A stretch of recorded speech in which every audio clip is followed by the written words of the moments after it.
ఈనాడు ప్రపంచవ్యాప్తంగా 95% ప్రజలు మరి ఒక పండగను చాలా ఘనంగా ఆచరిస్తున్నారు. డిసెంబర్ 25వ తారీఖు యేసుక్రీస్తు పుట్టినరోజు అని చెప్పి క్రిస్మస్ అనేటువంటి పేరు పెట్టి దాన్ని ఎంతో ఘనంగా మరి ఒక పండగగా దాన్ని ఆచరిస్తున్నారు. ఏంటదంటే క్రిస్మస్ క్రైస్తవులు ఆచరించవచ్చా అనే విషయాన్ని మనము ఆలోచన చేద్దాం. ముందుగా ఈ క్రిస్మస్ ఆచరించవచ్చా వద్దా అనే దానికి మనం వెళ్ళాలంటే క్రిస్మస్ అంటే ఏంటి, మరి అది ఎలాగా ఎప్పటి నుంచి ప్రారంభమైంది అనే విషయాలు మనము కూలంకుషంగా మరి పరిశీలన చేయవలసిన అవసరత ఎంతైనా ఉంది. యేసు ప్రభు వారు ఆయన ఏనాడు కూడా ఆయన పుట్టినరోజు జరుపుకున్నటువంటి రుజువులు బైబిల్లో లేవు. ఆయన జరుపుకున్నట్టు గాని లేక ఆయన తల్లిదండ్రులు యేసు ప్రభు యొక్క పుట్టినరోజు జరిపినట్టు గాని లేక ఆయన పరలోకంలోకి వెళ్ళిపోయిన తర్వాత ఆయన యొక్క శిష్యులు ఆ పుట్టినరోజు జరిపినట్టు గాని, ఇంకా చెప్పాలంటే మొదటి శతాబ్దంలో ఉన్నటువంటి క్రైస్తవులు ఎవరు కూడా యేసుక్రీస్తు యొక్క పుట్టినరోజు డిసెంబరు 25వ తారీఖున అని చెప్పి జరిపినట్టు ఎక్కడా ఆధారాలు లేవు. ఇది మరి నిజానికి క్రీస్తు శకం 3వ శతాబ్దంలోనే 4వ శతాబ్దంలోనే యేసుక్రీస్తు పుట్టుక డిసెంబర్ 25 అనేది అమలులోకి వచ్చింది. మరి బైబిల్ గ్రంథం రాసినటువంటి ఈ సుమారు 40 మంది, అలాగే బయట చరిత్రకారులు అనేక మంది ఉన్నారు. వారు కూడా వీళ్ళలో ఎవరు కూడా క్రీస్తు పుట్టిన తారీఖు పలానా రోజు అని రుజువు చెయ్యలేదు, ఆచరించలేదు. ఎప్పటి వరకును? సుమారు 4వ శతాబ్దం వరకు, అంటే 300 పై చిలుకు కాన్స్టంటైన్ చక్రవర్తి అమలులో పెట్టే వరకు కూడా క్రీస్తు పుట్టినరోజుని ఎవరు కూడా జరపలేదు. ఈ విషయాన్ని మొదటిగా మనము తెలుసుకోవాలి. అలాగే మరి బైబిల్లో ఆధారం లేనప్పుడు క్రొత్త నిబంధన అంతటిలో ఎక్కడ కూడా ఈ విషయము రాయబడలేదు. ఆ సంగతిని అంటే యేసుక్రీస్తు డిసెంబర్ 25వ తారీఖున పుట్టాడు అనేటువంటిది ఆ విషయాన్ని బైబిల్లో ఎక్కడా రాయబడలేదు. కాబట్టి బైబిల్లో రాయబడనటువంటి ఆ సంగతిని క్రీస్తు పుట్టుకను మరి ఎలాగ మనము ఆచరిస్తాము? ఏ ఆధారము లేదు.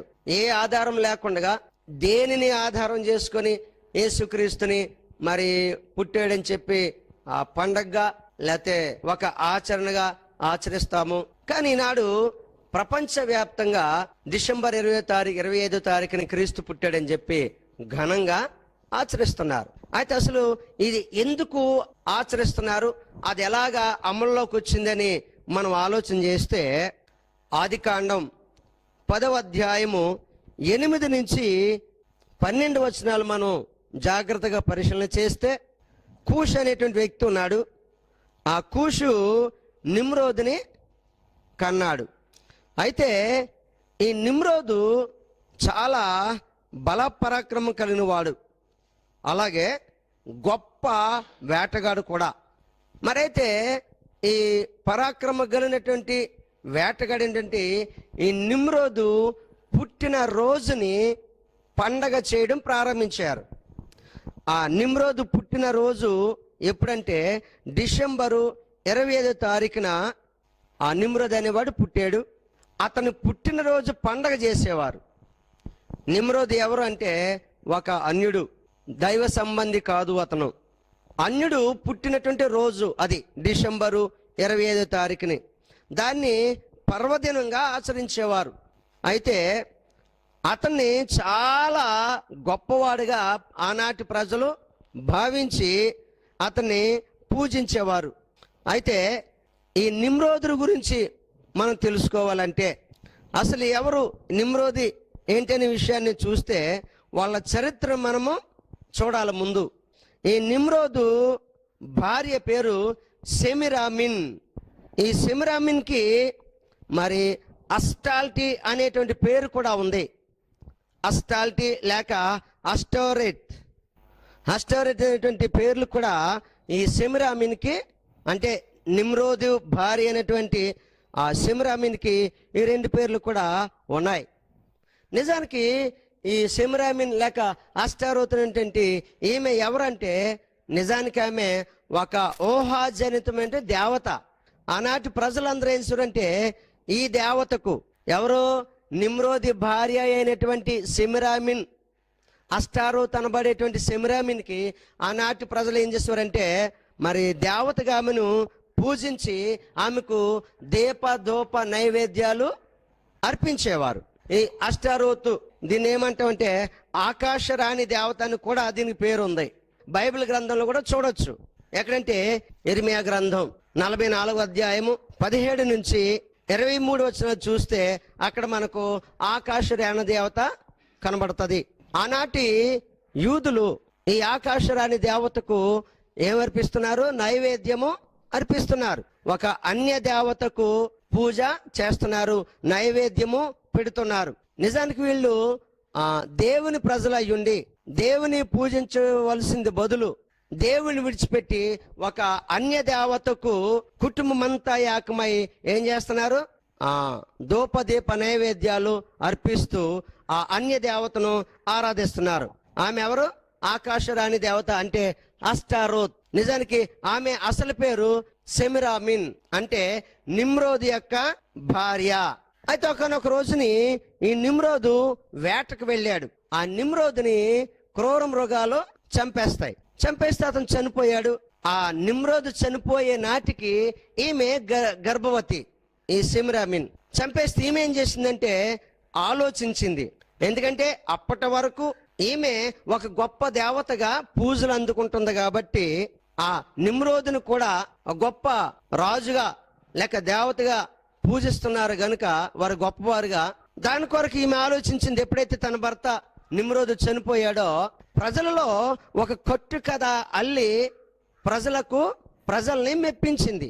ఏంటి ఆ కట్టు కథ అన్నట్లయితే ఆ చనిపోయినటువంటి నిమ్రోదే తన గర్భాన్ని శిశువుగా పుట్టాడు అని. ఆ చనిపోయినటువంటి నిమ్రోదే మరలా తన కడుపున పుట్టాడని చెప్పి ఒక కథ అల్లి ప్రజల్లోనికి పంపించింది. ప్రజలందరినీ నమ్మించింది నిమ్రోదే మళ్ళా పుట్టాడని. ఆ పుట్టిన ఆ బాబుకి తమ్మూజు అని పేరు పెట్టింది. ఈ తమ్మూజు గురించి మనకు ఎక్కడ తెలుస్తుంది అంటే యెహెజ్కేలు గ్రంథం 8వ అధ్యాయము 13 నుంచి 16 వచనాలు. ఈ తమ్మూజును గూర్చినటువంటి విషయాలు మనకు చాలా వివరంగా కనబడతాయి. అక్కడి నుంచి ప్రజలు ఏం చేశారంటే ఆ తమ్మూజుని దైవంగా భావించి పూజలు చేయటం మొదలు పెట్టారు. ఆ తమ్మూజు పుట్టిన రోజు కూడా డిసెంబరు 25. ఇది గుర్తు పెట్టుకోండి. అలాగే నిమ్రోదే తన కడుపులో పుట్టాడని చెప్పి ఇంకొక విషయాన్ని కూడా ఇంకొక కథ కూడా ఆమె వెళ్ళింది. ఏంటంటే ఈ తమ్మూజు పుట్టినప్పుడు ఆ తమ్మూజు దగ్గర ఏం చేసిందంటే ఒక చెట్టు పాతి అక్కడ రకరకాల బొమ్మలు ఆట వస్తువులన్నీ కూడా ఆ చెట్టు దగ్గర పెట్టి దాని గురించి కూడా ప్రజలకు ఒక కథ చెప్పింది. ఏంటి ఆ కథ అంటే నా కుమారుడు పుట్టిన రోజునే ఈ చెట్టు కూడా మొలిచింది, రాత్రికి రాత్రే ఈ చెట్టు మొలిచింది నా కుమారుడితో పాటు అని చెప్పి అది కూడా ప్రజలకు చెప్పి నమ్మించింది. అంటే ఇప్పుడు కొడుకుతో పాటు ఏం పుట్టింది? చెట్టు కూడా పుట్టింది. కాబట్టి ఈనాడు యేసుక్రీస్తు డిసెంబర్ 5వ తారీఖున పుట్టాడని చెప్పి ఆయన పుట్టిన వేడుకగా చేస్తూ ప్రక్కన ఏం పెడుతున్నారు? ఒక చెట్టు పెడుతున్నారు, క్రిస్మస్ ట్రీ. దాని పేరు క్రిస్మస్ ట్రీ. అయితే ఇక ట్రీ ఎక్కడది? నిజానికి ఎక్కడదంటే తమ్మూజు దగ్గరది. అంటే ఈ చరిత్ర యేసుక్రీస్తు పుట్టక మునిపే కొన్ని వేల సంవత్సరాల క్రితం చరిత్రది. అయితే దాన్ని ఎలాగ మలిచి ఒక రూపకల్పన చేసి దాన్ని ప్రజలకు ఎక్కించారు, అంటే పంపించారు. అప్పుడు ఆనాటి ప్రజలు ఏం చేశారంటే ఇంక అక్కడి నుంచి మరి నిమ్రోదు లేడు, చనిపోయాడు, నిమ్రోదే మళ్ళా పుట్టాడని చెప్పింది కాబట్టి నిమ్రోదుని ఎలాగైతే వారు ఆరాధించేవారో ఈ తమ్మూజును కూడా అలాగే ఆరాధించడం మొదలు పెట్టారు ప్రజలు. దానికి ఏం పేరు పెట్టారంటే యూల్ అనేటువంటి పండగను చేయడం ప్రారంభించారు. ఆ యూల్ పండగ ఎప్పుడంటే డిసెంబరు 25వ తారీఖున. అంటే తమ్మూజు పుట్టినటువంటి రోజు డిసెంబర్ 25. ఆ పేరు మీద యూల్ అనే పేరు మీద ఒక గొప్ప పండగ చేసేవారు. ఏంటి? తమ్మూజు పుట్టిన రోజు అని చెప్పి యూల్ అనేటువంటి పండగను చేసేవారు. ఇంతకీ ఈ యూల్ ఏంటి అని మనం పరీక్షగా చూస్తే ఈ యూల్ అనేది సూర్యదేవుని పేరు. సూర్యదేవుని అలాగా పూజించేవారు. ఏ పేరు మీద? యూల్ అనేటువంటి పేరు మీద సూర్యదేవుని పూజ చేసేవారు. డిసెంబరు 25 ఈ యూల్ అనే పేరుతో డిసెంబరు 25వ తారీఖున పండగ చేసేవారు. అన్యుల దేవత అయినటువంటి ఆ పేరు అయినటువంటి యూల్ పేరు మీద డిసెంబరు 25వ తారీఖున పండగ చేసేవారు. మొట్టమొదటి చూశారు. అలాగే ఈ సెమిరామిన్ను ఈ యూల్ అనే పేరు పెట్టింది అంటే చనిపోయినటువంటి తన భర్త అయినటువంటి నిమ్రోదు సూర్యదేవుని లేక సూర్యదేవర అంశంలో ఈ తమ్మూజు పుట్టాడు అనేటువంటి ఒక కొత్త కథని అల్లి ఏం చేసిందంటే యూల్ పేరు మీద పండగ చేయటం ప్రారంభించింది. రోమన్లు కూడా డిసెంబరు 25వ తారీఖున పండగ చేసేవారు. రోమన్స్ వాళ్ళు ఇశ్రాయేలీలు కాదు, యూదులు కాదు, అంటే దేవుని ప్రజలు కాదు. రోమన్స్ ఎవరు? అన్యులు. ఆ రోమన్స్ కూడా డిసెంబరు 25వ తారీఖున పండగ చేసుకునేవారు. ఆ పండగ దేని గౌరవార్థం అంటే శనిదేవుని పేరు మీద శనిదేవునికి పండగ చేసేవారు. శనిదేవుని యొక్క గౌరవార్థం పండగ చేసేవారు. సెటర్నాలియా అనేటువంటి పేరు మీద రోమన్లు పండగ చేసేవారు. అది కూడా డిసెంబరు 25వ తారీఖు. ఇది రెండవది. ఇది కూడా అన్యుల యొక్క పండగ. రోమన్లు అన్యులే కదా, ఇది కూడా అన్య దేవత పండగ. ఇక మూడవది బబులోనీయులు కూడా 5 రోజులు పండగ చేసేవారు. అది కూడా డిసెంబరు 25వ తారీఖుని ప్రారంభించి వాళ్ళే పేరు మీద పూజ చేసేవారంటే నక్షత్ర దేవుని పేరు మీద. ఈ నక్షత్ర దేవుడు ఎలాగంటే సూర్యదేవుడికి చంద్రదేవతకు కలిపి పుట్టాడు నక్షత్ర దేవుడు అని చెప్పి బబులోనీయులు డిసెంబరు 25వ తారీఖున పండగ చేసేవారు. అది కూడా అన్య దేవత పండగే. డిసెంబరు 25వ తారీఖు సూర్యుడికి చంద్రుడికి పుట్టాడట ఈ నక్షత్రుడు. అందుకని చెప్పి నక్షత్ర దేవుడి పేరు మీద బబులోనీయులు కూడా ఒక పండగ చేసేవారు. 5 రోజులు పండగ ఆచరించేవారు వారు. అది కూడా డిసెంబరు 25వ తారీఖునే. అలాగే మరొక జాతీయులు అరేబియా దేశంలో ఉన్నటువంటి సెబియర్ అనేటువంటి జాతి ఉంది. ఒక జాతి డిసెంబరు 25వ తారీఖున చంద్రదేవతను ఆరాధిస్తారు. చంద్రదేవత పండగ చేస్తారు. ఎందుకు ఆ పండగ చేస్తారంటే చంద్రుడు డిసెంబరు 25వ తారీఖున పుట్టాడు అని వీళ్ళు నమ్ముతారు. నమ్మి ఆ తారీఖున వాళ్ళు పండగ చేస్తారు డిసెంబర్ 25ని. ఇలాగూ సుమారు 5 రకాలు అన్య దేవతల పేరు మీద డిసెంబరు 25వ తారీఖున పండగ చేస్తున్నారు. అదే డిసెంబర్ 25వ తారీఖుని క్రైస్తువులు ఏం చేస్తారంటే యేసుక్రీస్తు పుట్టాడని చెప్పి క్రైస్తవులుగా పండగ చేస్తున్నారు ప్రపంచవ్యాప్తంగా. అయితే బైబిల్ గ్రంథంలో ఎక్కడా కూడా డిసెంబర్ 25వ తారీఖున యేసుక్రీస్తు పుట్టాడనేటువంటి రుజువులు లేవు. అలాగే బైబిల్ గ్రంథంలో రాయబడలేదు. బయట చరిత్రలో కూడా యేసు ప్రభు డిసెంబర్ 25వ తారీఖున పుట్టాడని ఎక్కడా చరిత్రకారులు కూడా రాయలేదు. డిసెంబర్ 25వ తారీఖునే కాదు, అసలు డిసెంబర్ నెల అనే ప్రసక్తే బైబిల్లో లేదు యేసుక్రీస్తు పుట్టిందని. సీజన్ కూడా అది కాదు. పని 25వ తారీఖుని లేదు, డిసెంబర్ నెల అని లేదు, పోనీ ఆ కాలము కూడా రాయబడలేదు. మరి సంవత్సరానికి 3 కాలాలు మనకు తెలుసు. చలికాలము, ఎండాకాలము, వర్షాకాలం. ఈ 3 కాలాలు ఉన్నాయి. ఆ 3 కాలాలు బైబిల్లో రాయబడ్డాయి పేర్లు. కానీ ఫలానా కాలంలో యేసుక్రీస్తు పుట్టాడని మాత్రం కాలము పేరు కూడా రాయబడలేదు. చలికాలంలో పుట్టాడని కూడా బైబిల్లో రాయించలేదు దేవుడు. అయితే ఆయన పుట్టలేదా అంటే పుట్టాడు. మత్తయి సువార్త 15వ అధ్యాయము 7 నుంచి 9 వచనం చూస్తే, వేషధారులారా, ఈ ప్రజలు తమ పెదవులతో నన్ను ఘనపరచుదురు గాని వారి హృదయము నాకు దూరముగా ఉన్నది. మనుషులు కల్పించిన పద్ధతులు దైవోపదేశములను బోధించుచు వారు నన్ను వ్యర్థముగా ఆరాధించుచున్నారని యెషయా మిమ్మును గూర్చి ప్రవచించిన మాట సరియే అని వారితో చెప్పి అక్కడ మనం చూస్తున్నాం. వారితో చెప్పాడు. మనుషులు కల్పించిన పద్ధతులు ఏమని బోధిస్తున్నట? దైవోపదేశములు. అంటే దేవుడు పలికాడు, దేవుని చేత ప్రకటించబడింది అని చెప్తున్నారు. మనుషులు కల్పించిన పద్ధతులు. యేసు ప్రభువారు వాటిని ఖండించారు.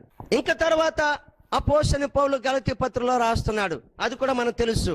గలతీ పత్రిక 4వ అధ్యాయము 10వ వచనం, మీరు దినములను మాసములను ఉత్సవ కాలములను సంవత్సరములను ఆచరించుతున్నారు.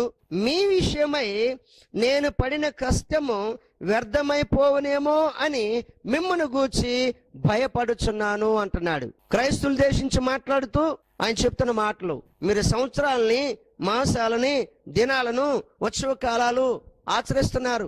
ఇవన్నీ మీరు ఆచరిస్తున్నారు కనుక మిమ్మల్ని గురించి నేను పడేటువంటి కష్టము వ్యర్థమైపోతుందేమని నేను భయపడుతున్నాను అంటున్నాడు.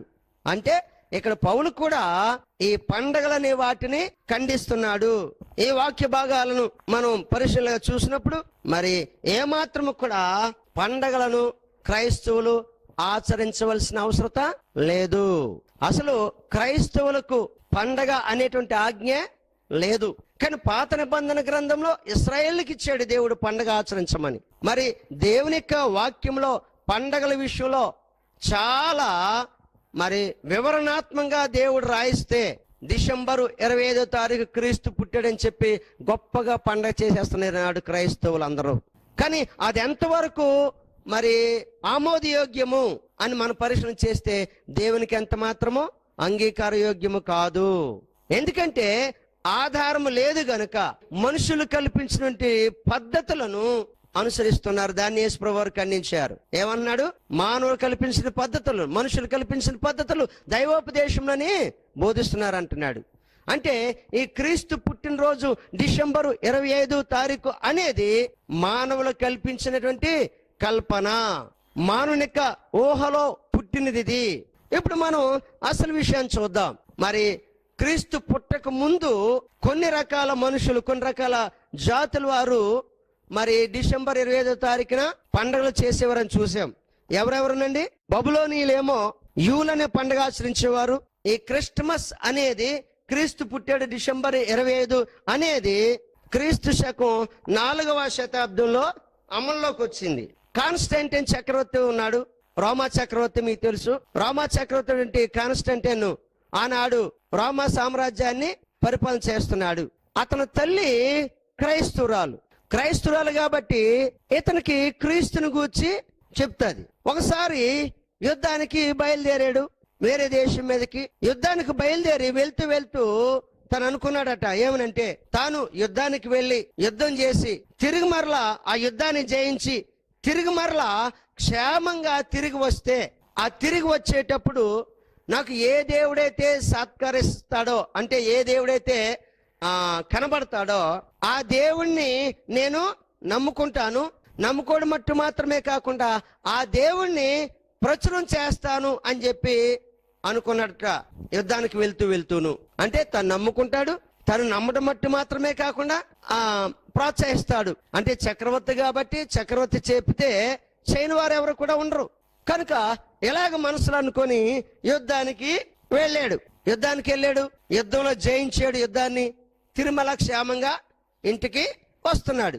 క్షేమంగా తను తిరిగి వస్తున్నప్పుడు ఇతనికి ఆకాశంలో సిలువ గుర్తు కనపడిందంట. ఎవరికి? కాన్స్టంటైన్ చక్రవర్తికి. యుద్ధం నుంచి తిరిగి వస్తుంటే ఆకాశంలో సిలువ గుర్తు కనిపించిందట. ఎప్పుడైతే మరి ఆకాశంలో సిలువ గుర్తు కనబడిందో తను అనుకున్నటువంటి మాట ప్రకారంగా ఈ కాన్స్టంటైన్ చక్రవర్తి కూడా క్రైస్తవుడిగా మారి క్రీస్తుని వెంబడిస్తూ ఉన్నాడు. అయితే ఇక్కడ మనం ఆలోచించవలసింది ఏంటంటే, అప్పటి వరకు అన్యులందరూ పండగలు చేసుకుంటున్నారు, రకరకాల పండగలు. వాళ్ళ ప్రజలు కూడా పండగ చేస్తున్నారు. కాన్స్టంటైన్ ఏ చక్రవర్తి? రోమన్ చక్రవర్తి. రోమీలు కూడా ఏం చేస్తున్నారు? డిసెంబరు 25వ తారీఖుని శని గౌరవార్థం సెటర్నాలియా అనేటువంటి పండుగను, ఆ విగ్రహ సంబంధించిన పండుగను రోమన్స్ కూడా చేస్తున్నారు డిసెంబర్ 25ని. కానీ ఇతను క్రైస్తుడిగా మారాడు గనుక అందుకని ఇతనికి ఒక ఆలోచన వచ్చింది. ఏంటి ఆలోచన అంటే, అందరూ పండుగలు చేసుకుంటున్నారు, అన్ని జనులందరూ ఎవరో ఒక పేరు మీద, ఏదో ఒక దేవత పేరు మీద అందరూ పండుగలు చేసుకుంటున్నారు. ఏ పండుగ చేయనివారు ఎవరు ఉన్నారంటే క్రైస్తవులు మిగిలిపోయారు. ఎందుకంటే అంతవరకు ఎవరు కూడా పండుగలు చేయలేదు క్రైస్తవులు ఎవరు కూడా. 4వ శతాబ్దం వరకు అన్ని జాతులలో అని రకరకాల పండుగలు చేస్తున్నారు. క్రైస్తవులకు మాత్రం ఏ పండుగ లేదు కాబట్టి ఇతను ఏం చేశాడంటే, క్రైస్తవులకు కూడా ఏదో ఒక పండుగ చెయ్యాలి, పండుగని చేయాలంటే ప్రోత్సాహ పెట్టాడు. అది ఏంటంటే క్రైస్తుడు గనక చక్రవర్తి క్రీస్తు పుట్టాడు 25వ తారీఖుని డిసెంబరు అని చెప్పి ఇతను తీసుకొచ్చాడు ఆ సిస్టాన్ని. ఏది? డిసెంబరు 25వ తారీఖు క్రీస్తు పుట్టాడు అని చెప్పి ఇతను అమలు చేశాడు. ఎందుకు అమలు చేశాడంటే అందరూ పండుగలు చేసుకున్నారు, వీళ్ళు మాత్రం ఏ పండుగ చేస్తలేదు కాబట్టి వీళ్ళు కూడా పండుగ చేయాలి. ఆ పండుగ ఏదో ఆ సెటర్నీల దేవత పేరు మీద ఎందుకు, ఆ దేవత పేరు మీద చేసి పండుగ ఏదో తాను నమ్ముకున్నటువంటి క్రీస్తు పేరు మీదే పండుగ చేయాలనుకొని డిసెంబరు 25వ తారీఖున క్రీస్తు పుట్టాడని చెప్పి పండుగను అమల్లోకి తీసుకొచ్చాడు. అది మరి కాన్స్టంటైన్ చక్రవర్తిగా ఉన్న కాలంలోనే అది వాడుకలోకి వచ్చింది, అమలులోకి వచ్చింది. క్రీస్తు శకం 4వ శతాబ్దంలో. మరి అంతకుముందు క్రైస్తవులు లేరా? మొదటి శతాబ్దం నుంచి కూడా క్రైస్తవులు ఉన్నారు. మరి మొదటి శతాబ్దం దగ్గర నుంచి 4వ శతాబ్దం వరకు, అంటే కాన్స్టంటైన్ చక్రవర్తి డిసెంబరు 25వ తారీఖున క్రీస్తు పుట్టాడు పండగ చేయండి అని దాన్ని అమల్లో తీసుకొచ్చే వరకు మరి ఆనాటి క్రైస్తవులు ఏ పండగ చేసేవారు? ఏ పండగ చేసేవారు కాదు క్రైస్తవులు. ఆనాడు ఏ పండగ చేసేవారు కాదు. ఎందుకంటే బైబిల్లో ఆజ్ఞాపించబడలేదు. అలాగ డిసెంబర్ 25వ తారీఖున క్రీస్తు పుట్టాడని పండగ చేయడానికి అవసరమైన అన్ని కూడా ఇతను ప్రొవైడ్ చేసేవాడు, బహుమతులు ఇచ్చేవాడు, ప్రోత్సహించేవాడు. అలాగూ అమల్లోకి వచ్చింది డిసెంబరు 25వ తారీఖు యేసుక్రీస్తు పుట్టాడు అని. అంతే తప్ప అంతకుముందు మొదటి శతాబ్దం నుంచి కూడా ఉన్న క్రైస్తవులు ఎవరు కూడా క్రిస్మస్ చేయలేదు క్రీస్తు పుట్టిన తారీఖు డిసెంబర్ 25 అని. కాబట్టి దాన్ని ఎలా కోరిక తీర్చుకుంటున్నారనమాట. ఆ అన్యదేవత పేరేదో మానేసి దాని బదులు ఈ పేరెట్టుకొని పండగ చేస్తున్నారు. నేను ఒక పెద్ద ఆయన్ని అడిగాను, మీరు ఎందుకు చేస్తున్నారండి అని అడిగితే ఆయన చక్కని సమాధానం చెప్పారు నాకు. ఏంటన్నారంటే, ఆయన ప్రతి వారము లేకపోతే ప్రతి నెల వాళ్ళు ఇవ్వాలంటే డబ్బులు ఇవ్వలేరు, ఏదో ఆదివారం నాడు ఏదో కానుకేస్తారు, లేకపోతే ఏదో ప్రార్థన ఏదో కానుకెడతారు తప్ప అనా డబ్బులు వచ్చి క్రిస్మస్ పేరు చెప్తేనేనండి అన్నాడు నాతో ఆయన. ఆ పండగ పేరు మీదే ఎక్కువ డబ్బులు వస్తాయంట. అంటే ఆయన దృష్టి దేని మీద ఉందన్నమాట, ఆ పండగ పేరు చెప్తే కొన్ని డబ్బులు ఎక్కువ వస్తాయి. ఏది ఏమైనా ప్రియులారా, యేసుక్రీస్తు డిసెంబరు 25వ తారీఖున పుట్టాడు అనేది మాత్రము తప్పు. అది ఎక్కడ కూడా బయట చరిత్రలోనూ రాయబడలేదు, ఇటు బైబిల్లోనూ రాయబడలేదు.